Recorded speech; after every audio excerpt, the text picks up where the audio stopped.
Hello class, my name is Sydney. I hope that everybody's having a great week so far.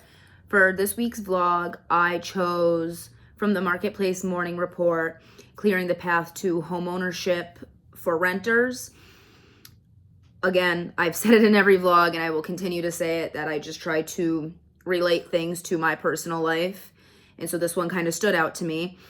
I feel like lately everything in the economy is very unpredictable.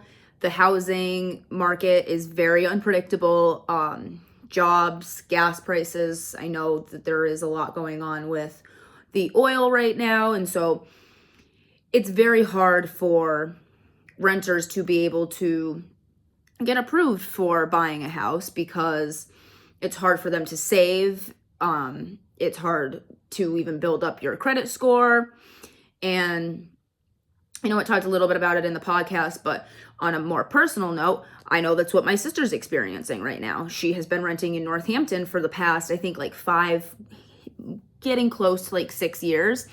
And we talk about things. And recently she's been struggling with trying to get approved for a loan because she makes enough money, but if they started to look more at past renting history, a mortgage would be exactly what she spends right now renting. And she already pays for renter's insurance, her electricity bill. I don't know if she pays a water bill or not, but even so, things like that are all things that you do as a homeowner.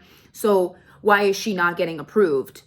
And this podcast kind of talked about how lenders are starting to look at like rent payments and then different utility bills, which in my opinion, I think is great. And that's how you do improve the economy, is being able to let these people that are renting own a home. And it also does help people that don't use credit cards instead of lenders like looking just at your credit score and your credit card bills. Like, not everybody uses a credit card, so it's harder for those types of people to get approved for a loan.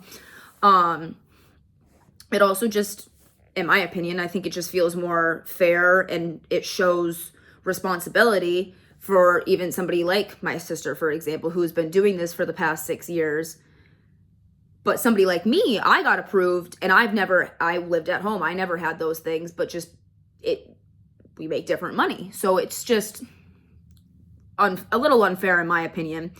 And then a little later on, it just kind of talked about, for the jobbing portion of this podcast, that some companies are starting to hire more like entry level workers, which is very important because coming out of college, it's so hard to find a job without experience. How are you supposed to get experience without working in that field? So I think that that's a big struggle that's going on right now. And I'm glad to see that there are changes being made for people to then get these opportunities. Thank you.